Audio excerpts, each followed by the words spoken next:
algún problema judicial o algún problema legal, es, digamos, nuestra herramienta para podernos defender, ¿no? Está sujeta a todos los preceptos de ley en cuanto a que los datos son veraces, ¿no? Son datos correctos y ciertos. Es el arma básica, como les dije, del médico, la narración escrita, ordenada de los datos respecto a un enfermo o a un paciente y sirven del juicio definitivo respecto a la enfermedad actual. Tenemos que ver, oír, entender y describir adecuadamente la enfermedad humana, la enfermedad de nuestro paciente. Su importancia se resume en esta expresión, ¿no? El camino del progreso de la medicina está empedrado de historias clínicas. Es un documento muy importante. Cuando ustedes van a hacer investigación, se van a dar cuenta de la importancia de que esté bien redactado, de que esté adecuadamente citada, ya que toda la información de los pacientes pues la vamos a encontrar en las historias clínicas. La unidad de medida. La historia clínica permite recolectar los datos, valorar estos datos para llegar finalmente a un buen diagnóstico. Dan la idea de una posible evolución o un pronóstico y nos van a orientar a un adecuado tratamiento terapéutico y también a los estudios que debamos solicitar, ¿no? A los exámenes que debamos pedir a ese paciente para hacer un buen seguimiento de ese caso. También vamos a poder consignar la evolución que implica la confirmación o cambio del diagnóstico o de la terapia, ¿no? Durante el proceso de la enfermedad, pues es posible que aumentemos algunos exámenes, que cambiemos el diagnóstico durante ese proceso o que también cambiemos la terapéutica que se va a dar a ese paciente. Todo eso va a estar registrado en la historia clínica. El objetivo de tener una historia clínica es la documentación de la práctica médica ejercida en un paciente. Ojo que también en la historia clínica se redactan o se ejecutan actividades, se redactan actividades de otro personal de salud, ¿no? Que también tiene que ver en el cuidado de nuestro paciente. La confección y la redacción es hecha por el propio médico. Nosotros vamos a elaborar nuestras historias clínicas. Tiene que tener una letra legible y de forma prolija. Tanto es así que otras personas pueden entender lo que estamos nosotros registrando. No deben haber abreviaturas. Si las hubieran, deben tener inmediatamente la explicación a qué se refieren. No debe haber enmiendas o tachaduras. Es mejor colocar a un costado pues que hubo un error y colocar la correcta, no sé, la correcta frase o palabras que uno quiera poner en la historia clínica. Debe estar firmada, debe estar sellada y debe tener la fecha de la consulta o de la evolución que se esté dando, ¿no? Tiene que estar foliada, cada número de historia clínica tiene que tener un folio, un número que lo registre, tiene que tener un nombre y el número de la historia clínica. ¿Por qué? Porque a veces si una hoja se sale, ¿no?, de la historia clínica, pues podemos saber a qué paciente corresponde, a qué número de historia corresponde y qué número de folio dentro de la historia clínica corresponde. Entonces, todas las hojas de la historia clínica deben llevar nombre y deben de llevar el número de ella.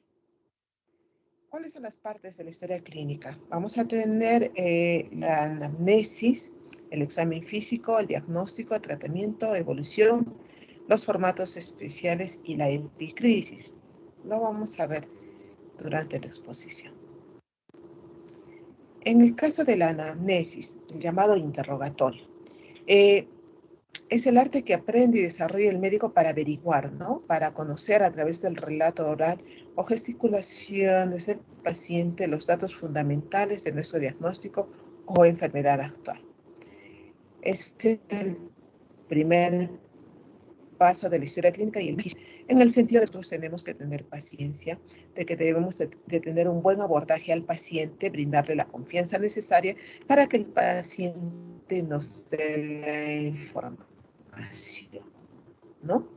tratar de que no se sienta como un interrogatorio, sino un dato. El paciente relatar cuáles son sus síntomas, cuánto tiempo han tenido, cuáles son las características de los mismos, y nosotros gradualmente vamos a hacer algunas preguntas dirigidas a la enfermedad actual, ¿no? Con el propósito de saber más datos o más características de la enfermedad que en ese momento presenta nuestro paciente. Las partes de la anamnesis. En primer lugar está la afiliación de los pacientes, ¿no? Los datos personales, nombre, dirección, qué sé yo, familiares, puede ser, fecha de nacimiento, la edad del paciente, el domicilio, etc. En segundo lugar, vamos a tener el motivo de la consulta, ¿no? El problema principal por el cual el paciente acude a la consulta o está acudiendo para una atención médica. En tercer lugar, la enfermedad actual. Los síntomas que tiene el paciente, ¿no? Los tiempos que presenta estos síntomas, qué es lo que ha sucedido, qué episodios ha tenido, y finalmente los antecedentes personales en el sentido de alguna patología, por ejemplo, las gestantes, pueden ser la fecha de última menstruación, cuántas gestaciones se ha tenido, cuántos partos, si ha tenido abortos o no, algunos antecedentes quirúrgicos como operaciones, algunas alergias, algunos medicamentos o algunos alimentos, inmunizaciones, si ha recibido todas sus vacunas completas. En el caso de familiares, si está con algunas personas con una patología adicional, por ejemplo, ahora el ejemplo más claro es el COVID, ¿no? Si alguien en la familia o las personas con las que vive tienen esta patología, han sido diagnosticados con COVID o tienen síntomas COVID, hereditarios, pues si ha habido alguna enfermedad hereditaria o algún antecedente patológico en la familia, diabetes, hipertensión, alguna patología oncológica, por ejemplo, ¿no? Todo eso también va registrado en la historia clínica. En el caso de la afiliación, acá está un poquito más detallado, ¿no? El nombre del establecimiento en el que se atiende, código si lo hubiere, categoría, número de historia clínica, datos del paciente, lugar de nacimiento, fecha, edad, sexo, domicilio actual, domicilio de procedencia, en el caso que hace poco se hubiera mudado, el teléfono de contacto del paciente y el número de DNI, ¿no? El contenido mínimo que debemos de tener es si tuviera algún seguro, el estado civil, el grado de instrucción, ocupación, religión, nombre de la persona que lo acompaña, el persona, el domicilio, el parentesco y el teléfono del acompañante. Entonces, si se dan cuenta, son datos básicos del paciente. Son datos que nos van a ayudar pues, a la identificación o la afiliación completa de nuestro paciente. Seguimos con el examen físico. El conjunto de destrezas y habilidades que el médico aprende y desarrolla para conocer la enfermedad actual o los signos de la enfermedad actual. Estos incluyen la inspección, la palpación, la percusión y la auscultación. Tener en cuenta, por favor, que se debe respetar el pudor del paciente. Si el paciente solicita, no sé, que quizás menos personas estén en el ambiente de examen, pues así lo haremos, ¿no? Siempre tratar de que sean en lo posible máximo 2 personas. Un ayudante siempre es necesario por alguna posible malentendido que pudiera tener el paciente. Más si el paciente es mujer o es menor de edad, tiene que estar un familiar con él, ¿no? Y si el paciente ha venido solo, pues podemos pedir que algún personal de salud nos acompañe en el examen físico. Tenemos que ser cuidadosos y delicados al examinar para tratar de no ocasionar ningún malestar al paciente. Tener las medidas de aislamiento bacteriológico en nuestro equipo de protección personal para evitar contaminación. E informar al paciente de lo que vamos a hacer, ¿no? ¿Qué tipo de examen vamos a hacer? Vamos a examinar pulmones, vamos a revisar abdomen, etc. Y las técnicas nuevamente las repetimos, ¿no? La inspección, la observación, la palpación, para revisar con esta técnica alguna patología en en el cuerpo del paciente, percusión y finalmente la auscultación, ¿no? Con nuestro equipo de estetoscopio. La ubicación a la derecha del paciente, en lo posible, la mayoría son diestros, entonces es un poco por comodidad en el acceso al paciente. En el examen físico también vamos a tener en cuenta los datos de los controles vitales, ¿no? Presión arterial, temperatura, pulso, frecuencia respiratoria y frecuencia cardíaca. En el examen general, el aspecto general, si tiene un buen aspecto, ¿no? Cómo está la piel, si está pálida, si está rosada, si hay alguna lesión, tejido celular subcutáneo en adecuada cantidad o disminuido, el sistema linfático, el aparato locomotor. En el examen regional, pues vamos a empezar por la cabeza, luego el cuello, tórax y pulmones, mamas, aparato cardiovascular, abdomen, aparato genitourinario y sistema nervioso. Si hay alguna razón por la cual omitimos alguno de estos exámenes, tenemos que anotarlo, ¿no? La razón por la cual lo estamos omitiendo. El diagnóstico, como tercer lugar, acá vamos a tener, puede ser un diagnóstico presuntivo o un diagnóstico definitivo. Después de todo el examen de la anamnesis, pues ya vamos a tener un posible diagnóstico, ¿no? El diagnóstico presuntivo que deberá reflejar la condición del paciente en el momento de la admisión. Bueno, el definitivo, si ya se ha confirmado este diagnóstico, pues lo podemos indicar. Inmediatamente después va el nombre y apellidos que van en el sello del médico, la firma del mismo, y en el sello debe incluir la colegiatura, ¿no? El número de colegiatura. El tratamiento también lo vamos a indicar con la fecha y hora que se está dando, las indicaciones terapéuticas, la dieta, los cuidados del servicio de enfermería que sean necesarios, la medicación, en la cual indicar la presentación, la dosis, la frecuencia y la vía de administración, que lo vamos a ver en posteriores clases. También debe indicar en el sello el nombre, apellido, el número de colegiatura y la firma del médico tratante. En la evolución, en el caso de pacientes hospitalizados o pacientes en observación. Acá vamos a registrar la evolución que indican los cambios, buenos o malos, los efectos del tratamiento asignado, la recuperación y las secuelas que tuviera el paciente.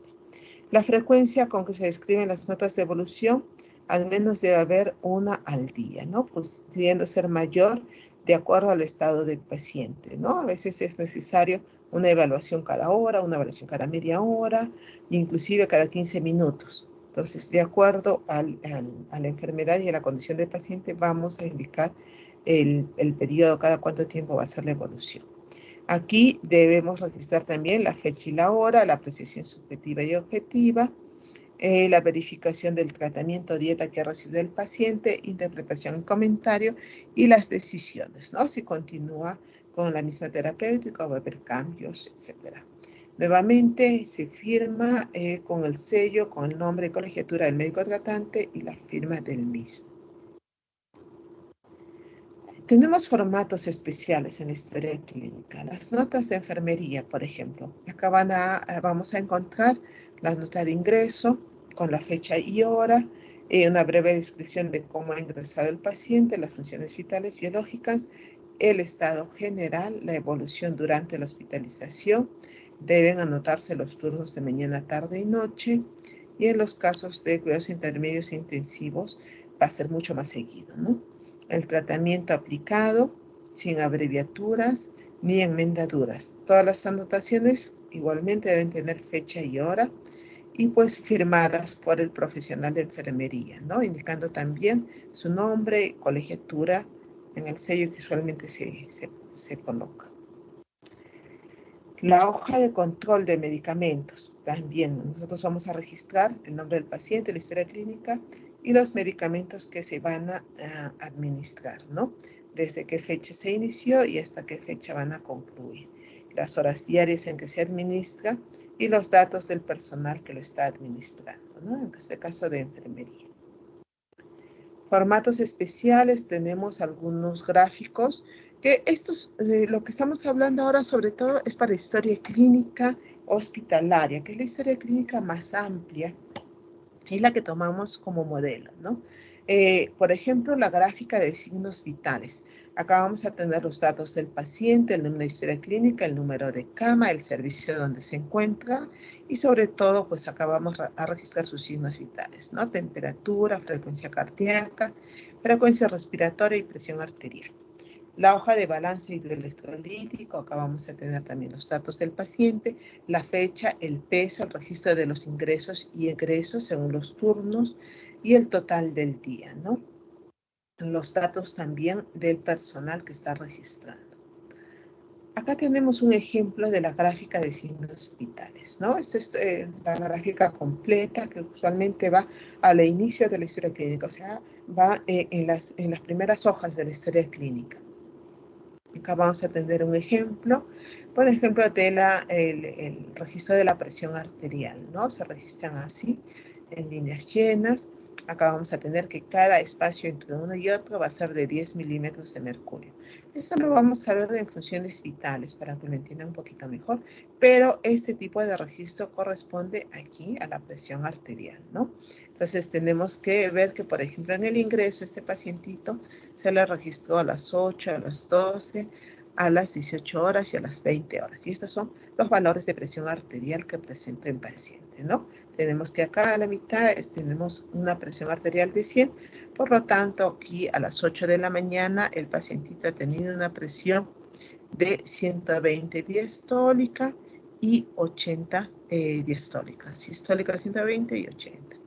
Y acá 130, acá 70, ¿no? Acá tenemos 110, si ustedes ven acá es 100, aumento 10, acá es 110 y acá es 70. Y así sucesivamente, ¿no? Se van registrando durante cada día de estancia hospitalaria del paciente.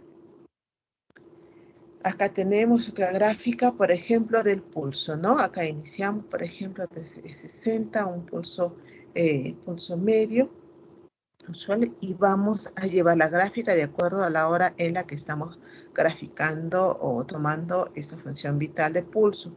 Acá vamos a tener que a las 8 de la mañana el paciente presentó, pues acá 84 de pulso, ¿no? Y luego disminuyó, luego nuevamente subió y así sucesivamente.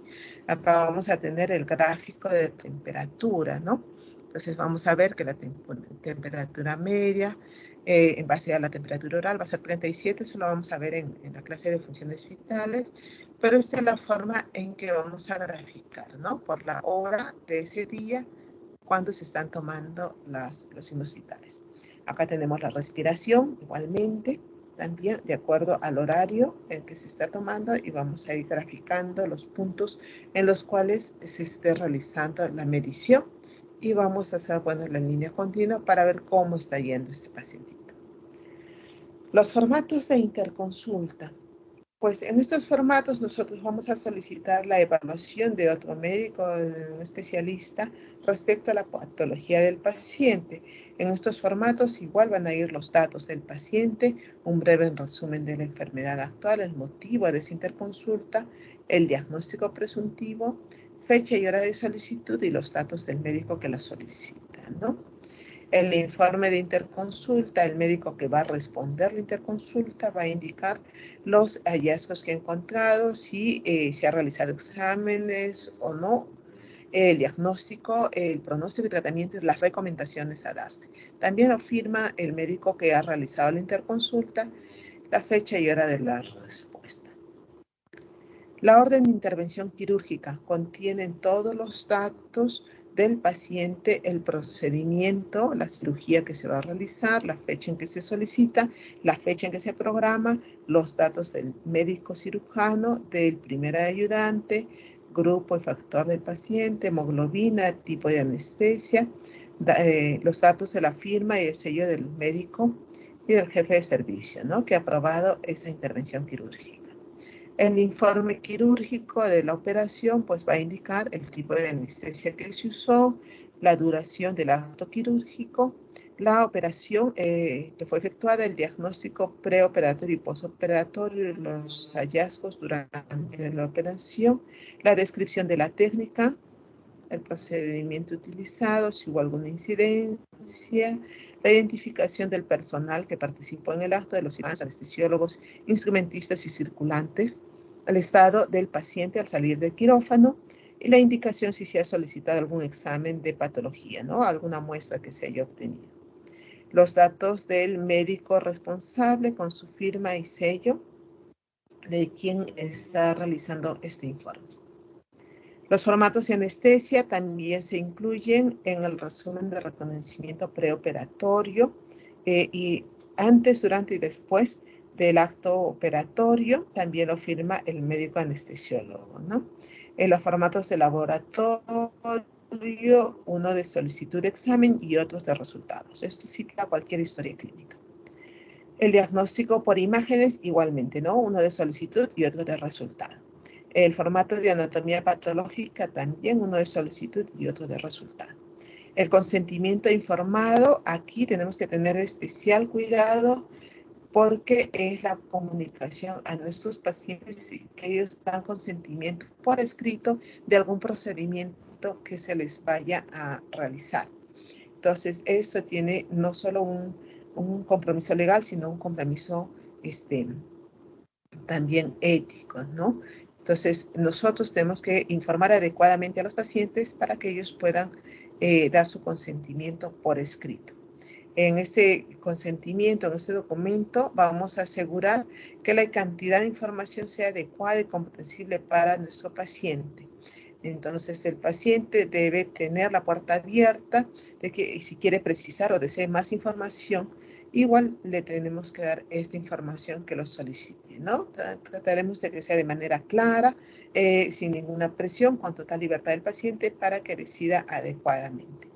El paciente es el receptor de esta información, excepto en aquellos pacientes que cursan con una incapacidad o no quisieran recibir esta información. En ese caso, se le dará a los familiares o personas que estén al cuidado del paciente, ¿no? El médico responsable del paciente es quien debe informar. El formato de referencia, que ya lo vimos un poco, que es la referencia y contrarreferencia, pues hay un documento que también se debe registrar, en el cual se envía un paciente de un establecimiento de menor capacidad a uno de mayor capacidad resolutiva para continuar la atención. Y el de contrarreferencia es la respuesta, ¿no? De este establecimiento al establecimiento de origen, indicará el diagnóstico y el tratamiento recibido. La epicrisis es el resumen de todo el proceso asistencial que hemos tenido, todo el proceso de atención al paciente. Debe ser preparado por el médico al egreso del paciente en el caso de una hospitalización. Se resume el cuadro clínico que presentó el paciente en la atención recibida. Contiene la información más importante que es fecha, hora de ingreso, el servicio a cual ingresó, el número de cama y el diagnóstico de ingreso. También la enfermedad actual, el examen físico, los análisis que se realizaron, si hubieron interconsultas, el tratamiento prescrito, los procedimientos realizados, la fecha de egreso y la hora de egreso, la estadía total del paciente, el tipo de alta, la condición de egreso, el pronóstico de alta y el diagnóstico con el cual esté egresando. Información sobre mortalidad, si se diera el caso, indicar si se realizó necropsia o causas de la muerte. También lo firma el médico tratante. ¿Cuáles son los aspectos legales? ¿Por qué tenemos que tenerlos en cuenta? El establecimiento en realidad está obligado a entregar una copia de esta historia clínica, incluida la epicrisis, si el usuario lo solicita o el representante legal, ¿no? En cuyo caso, bueno, el usuario asume el costo. Pero las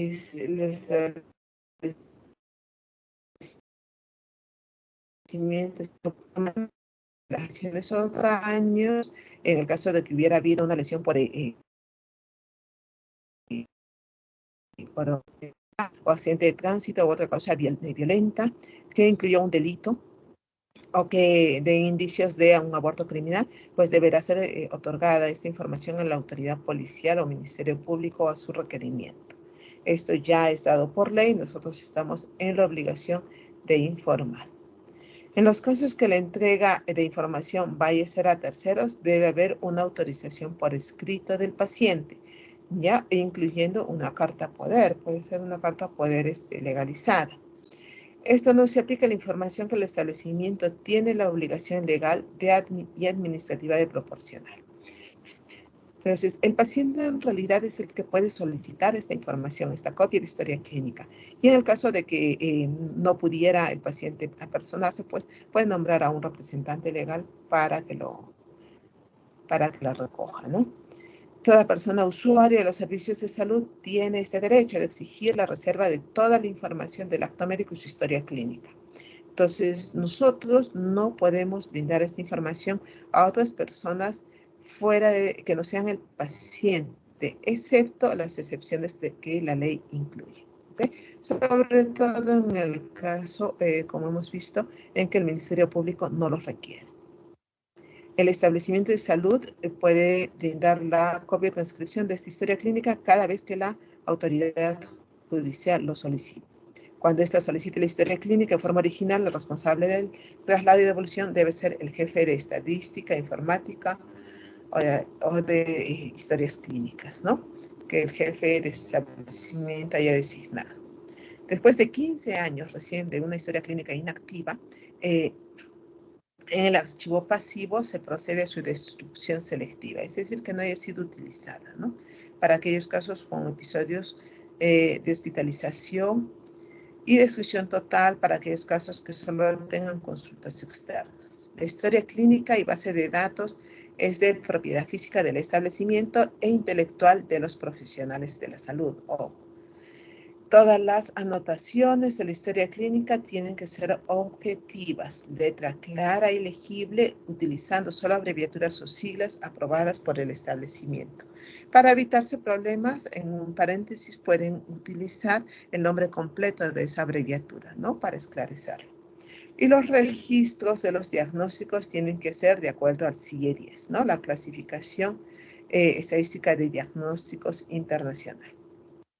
Los errores de la historia clínica pueden ser corregidos trazando una línea sobre el error y anotando fecha y firma y sello de la persona responsable y consignando la corrección, ¿no? Y el fundamento de la misma. Cada anotación que hacen los estudiantes, los internos o los residentes y otro profesional de la salud tiene que ser refrendada con la firma y sello de los profesionales asistentes, que al final son los responsables. Las anotaciones de las historias clínicas tienen que ser fechadas y firmadas por quien realizó este acto médico. Entonces, como hemos visto, en todas las hojas con el sello y la firma del profesional que realiza la actividad. Los profesionales no médicos que hagan anotaciones en la historia clínica también tienen que estar selladas y firmadas las actividades o los actos que estén consignando. Cada historia clínica, cada hoja de la historia clínica, nuevamente, les repito, tienen que estar consignados con el nombre, los datos del paciente, el nombre de la historia clínica, para que se identifique como parte de todo el grupo, de todo el documento de historia clínica del paciente. Todo profesional, personal sanitario que intervenga en la asistencia debe constar su identificación, nombres y apellidos, la rúbrica y el número de colegiatura. Ahora vamos a pasar con lo que es etapas de vida, ¿ya? Etapas de vida para ver algunos tipos de historia clínica, sobre todo la ficha familiar, que lo utilizamos en el primer nivel de atención, y acá les he puesto algunas de las resoluciones ministeriales en las cuales se enfocan cada etapa de vida, ¿no? De niño, adolescente, joven, o ahora le decimos adulto joven, adulto y adulto mayor. Esta es la ficha familiar que utilizamos en el caso del primer nivel de atención. Esta ficha familiar va dirigida a cada familia, no es una historia clínica individual. Las historias clínicas que hemos visto anteriormente son individuales, es por paciente. En cambio, esta ficha familiar es de toda la familia que la conforman, ¿no? Recuerden el concepto de familia, pues un grupo de personas que tienen un mismo presupuesto. No basta con que sea solo un lugar geográfico, un domicilio, sino que compartan un mismo presupuesto, que tengan, como se dice, una olla común, ¿no? Que dependan de un mismo grupo, ¿ok? Esto quiere decir que cada domicilio o cada dirección pues puede tener varias familias, ¿no? dentro de esa misma dirección o dentro de esta misma casa. Entonces vamos a tener ese concepto, la dependencia económica de un grupo familiar. Entonces, en esta ficha familiar vamos a tener diferentes datos como del establecimiento de salud, como de la dirección, el lugar donde viven, los datos de la persona que nos va a dar la información del paciente, el responsable de la visita o quien hace la entrevista, la fecha en que la realiza y si fue efectiva o no fue efectiva. Cuántas personas viven en esa familia, el número de personas, niños, adolescentes, jóvenes, adultos mayores y el total de personas que conforman esa familia. También tenemos las características de cada miembro, con nombres, apellidos, edad, sexo, número de DNI o carnet de extranjería, fecha de nacimiento, parentesco, estado civil, grado de discusión, ocupación, condición de la ocupación, el tipo de seguro que tiene. Entonces va en este orden, en primer lugar el jefe de la familia, en segundo lugar la mamá o el papá, quien corresponda, y los hijos, ¿no? Desde el mayor hasta el menor, y finalmente el resto de personas que viven o que conforman esa familia. Acá tenemos los siguientes registros, que es el ciclo de vital familiar, a cuál corresponde esa familia, el ecomapa, que es la familia, cómo se relaciona con las diferentes personas, con las diferentes instituciones que puedan tener relación con la familia, el tipo de familia que vamos a encontrar, y acá vamos a ver el familiograma, que les voy a dejar un ejemplo más adelante. También vamos a identificar los riesgos en esta familia por etapas de vida, ¿no? De niño, adolescente, joven, adulto mayor. Acá van a ir cada uno de los posibles riesgos. Tenemos que marcar si algún miembro de la familia, el número 1, el número 3, el número 5, etcétera, tienen este riesgo, ¿no? Si no lo tienen, lo dejamos en blanco. Acá tengo un ejemplo un poquito complicado de familiograma. Lo básico que yo les puedo indicar es que tienen que entender que ese familiograma, ¿ya? Básico, 3 niveles, 2 niveles no nos ayuda, tiene que ser mínimo 3 niveles. Acá tenemos, y esto me parece que lo han hecho también en prácticas, en cuadrado los varones, en redondo las mujeres. Dentro de cada figura pues va a ir la edad del paciente o la edad de la persona. A un costado podemos poner la patología que tuviera esta persona y en la parte superior podemos poner el año en que ha nacido. Entonces acá tenemos una línea concreta que indica que ha habido un matrimonio de las cuales han habido 2 hijas, ¿no? Esta hija posteriormente ha tenido un matrimonio con esta persona y de la cual han nacido 2 hijos. Acá vemos la edad, la fecha en que nacieron, inclusive no es indispensable, pero pueden poner los nombres, ¿no? Si les alcanza.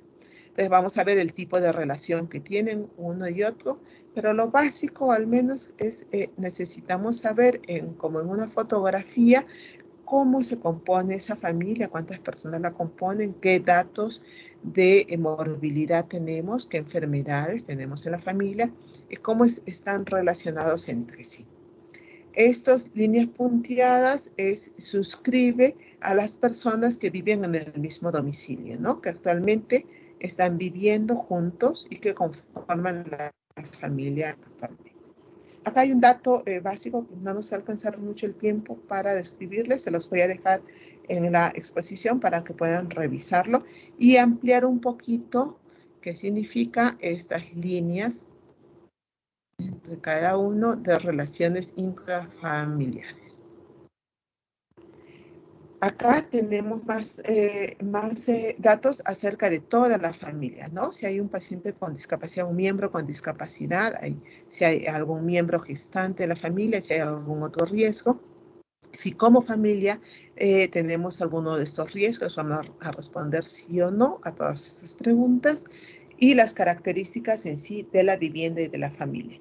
Incluyen el saneamiento ambiental, incluyen el tipo de vivienda que tienen, el material, cuántas personas por habitación viven en esa casa, el ingreso familiar en total. Este es solamente un aproximado, o sea, no es así muy en detalle, un aproximado de todo el ingreso familiar para tener una idea, ¿no?, de cuál es su situación económica.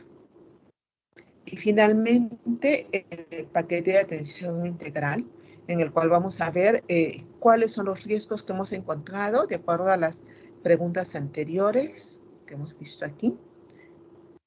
Y a los riesgos en la familia, vamos a nosotros anotar el nombre de la persona, la edad y cuál es el riesgo o problema que hemos encontrado y el acuerdo que estamos llegando con esa familia, ¿no? En el caso que, por ejemplo, sean niños con inmunizaciones incompletas. Entonces, el acuerdo va a ser que si en los 2 siguientes meses van a completar su calendario de vacunación, quién se va a hacer responsable de esa ejecución, y las visitas familiares posteriores que vamos a realizar para ver si es que se han cumplido los acuerdos, ¿no? Ahora tenemos que tener un poco de ser sutiles en convencer a la familia para que disminuyamos los riesgos que hemos encontrado, ¿no? Para tener una familia saludable al final. También de las funciones de la familia, los riesgos que hemos encontrado como familia y de las condiciones de materiales de vida y de entornos en esa familia. También tenemos que encontrar con la familia algunas soluciones para mejorar esos riesgos a la salud que encontramos, ¿no?, en este eje de intervención. Entonces, con este paquete de atención integral, yo ya tengo como un plan en que voy a enfocar mi atención y qué es lo que voy a trabajar con esa familia para tratar de mejorar su salud, ¿no?, su nivel de salud. Definiciones básicas que nos van a ayudar en la historia clínica. El acto médico. La acción o disposición que realiza el médico en el ejercicio de la profesión, ¿no? Incluyen los actos de diagnóstico, terapéutica, pronóstico que realiza el médico en la atención integral de los pacientes, así como aquellos que se deriven directamente de estos. Son de exclusivo ejercicio del profesional médico, del médico. Atención en salud, ya son más acciones en salud que se brinda a la persona, ¿no?, a los pacientes. Tienen el objetivo de realizar promoción, prevención, recuperación, rehabilitación de la salud y son efectuadas por todo el equipo de salud. Consentimiento informado, ya lo hemos visto, la conformidad expresa del paciente o el representante respecto a una atención médica, quirúrgica o procedimientos en forma voluntaria y libre y consciente. Etapas de vida, que ya lo hemos visto, ¿no?, en las cuales se han dividido para un mejor enfoque en la atención de nuestros pacientes, de niño, adolescente, adulto, acá me falta adulto joven o joven y adulto mayor, en el caso de establecimientos de MINSA, y los otros subsectores. Historia clínica, documento médico legal que registra los datos de identificación y de los procesos relacionados con la atención del paciente. La carpeta familiar, donde consignamos o donde vamos a colocar las fichas familiares de nuestros pacientes con la respectiva información. Esto sobre todo en el primer nivel de atención. Historia clínica de transeúnte, cuando un paciente está de paso, en todo caso vamos a aperturar este tipo de historia clínica. La hoja de autorización de ingreso en el cual el paciente autoriza su hospitalización. Y bueno, la autorización de algunas medidas diagnósticas y terapéuticas. Hoja de retiro voluntario, la constancia de que un paciente ha decidido abandonar el establecimiento, ¿no?, donde estuvo hospitalizado en observación y en contra de la opinión médica, asumiendo la responsabilidad de las consecuencias de esta decisión. En caso en que esté el peligro, en riesgo, la vida del paciente, tenemos que comunicar a la autoridad judicial correspondiente. El médico tratante, el médico que bajo su responsabilidad asume la atención del paciente y paciente toda persona enferma que recibe la atención de salud.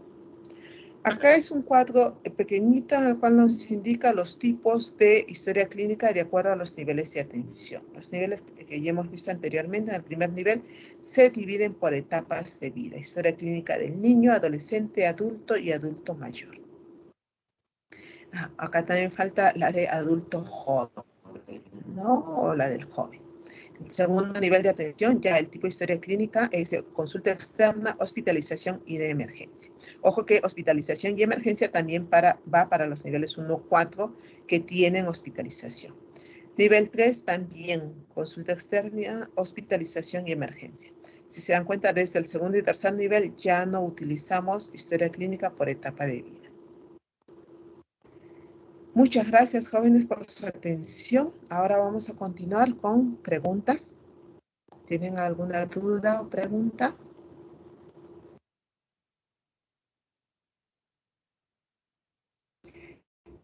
Muy bien, jóvenes. A ver, de la clase del día de hoy, ¿tienen alguna pregunta, alguna duda?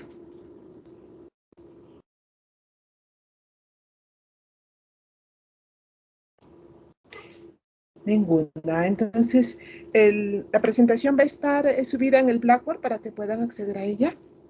De todas maneras, la próxima semana, si tienen algo